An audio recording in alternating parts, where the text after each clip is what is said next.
Hey everyone, I wanted to pop in now that we are kind of underway already and give you some more information about some of the assignments in the class to get you started.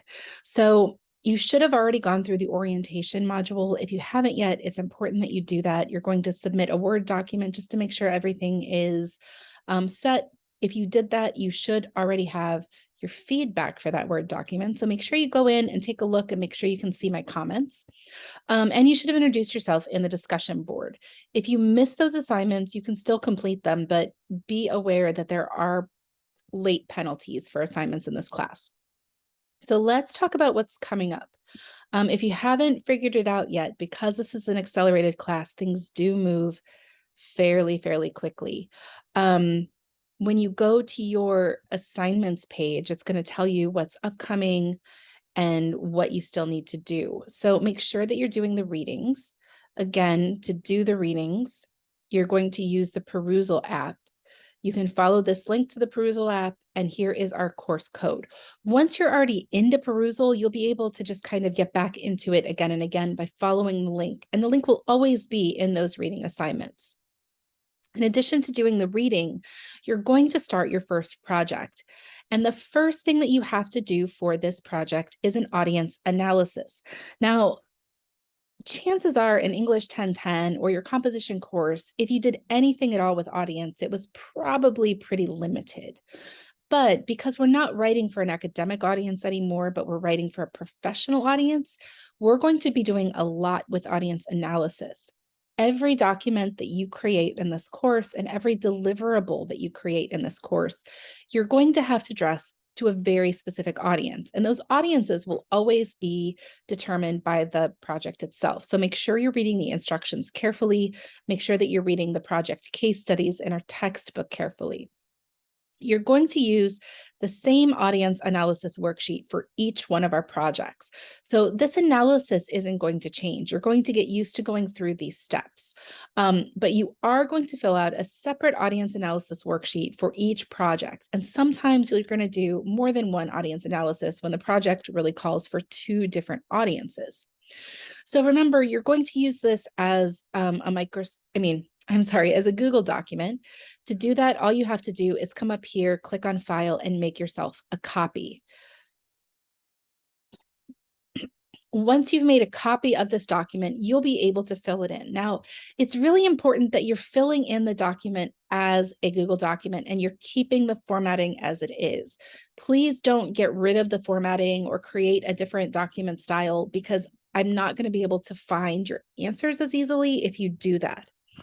So you're always going to list the project name, and then you want to think about the occasion. So you need to read through the overview scenario, read through the instructions really carefully, and think about what is the issue or problem or need that compels you to write or act at this particular time and place. Now, this is really important, and it's really different than what you might have done in the past. Academic essays are written because your teacher wants to test you on something. They want to evaluate your knowledge, your mastery, or your comprehension. But when you go write in the real world, when you're writing technical documents or you're writing for the sciences, for the technical fields, or for healthcare, nobody is asking you in the same way that a professor is asking you. Every document you create should really only be created if there's a real need for it. So I'm always going to ask you to take a moment and think about what is the need? What is the reason you have to create this document right now?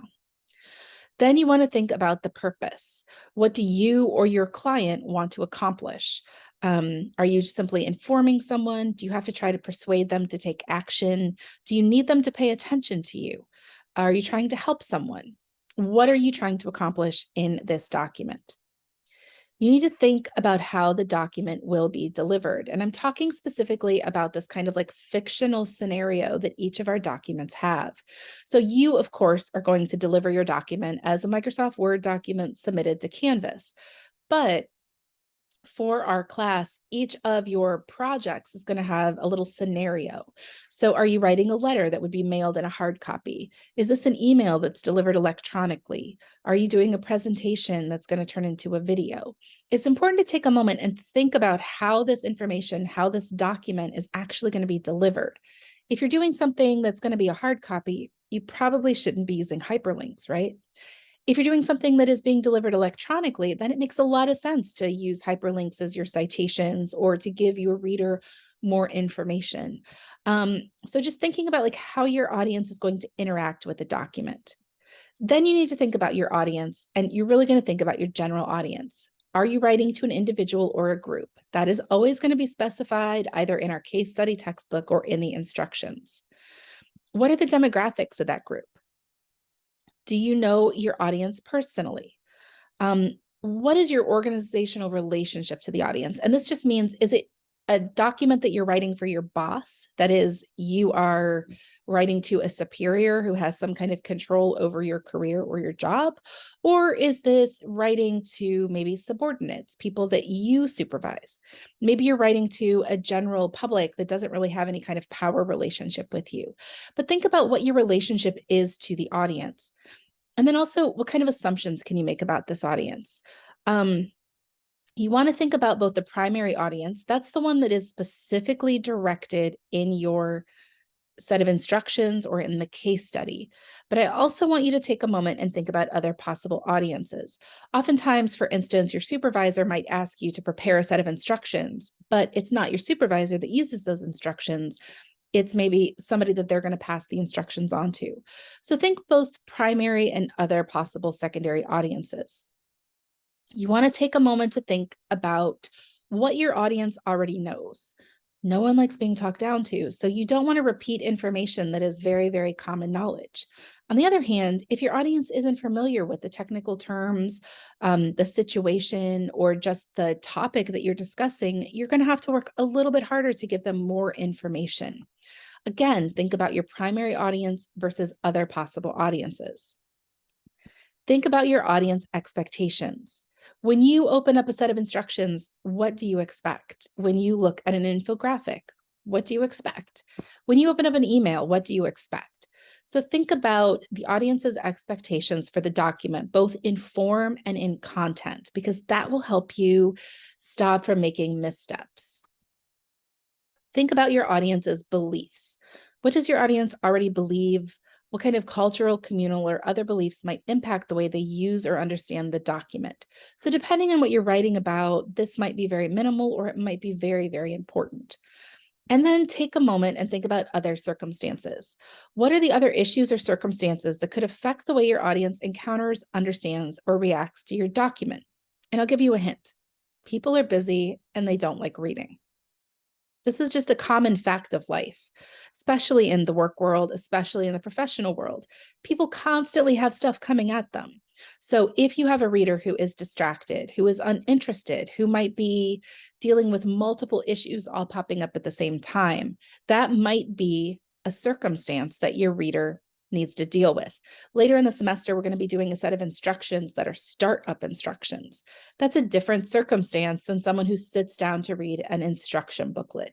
So take a moment for the specific situation to go through these issues. Now, this might seem like a lot of extra unnecessary work, but you're going to be evaluated this semester, not just on how beautifully you can write a sentence, but on the content and the format of your documents. That means you really have to think about what would make the document effective. What do you really need to put into it? How can you format it to make it more readable and more accessible?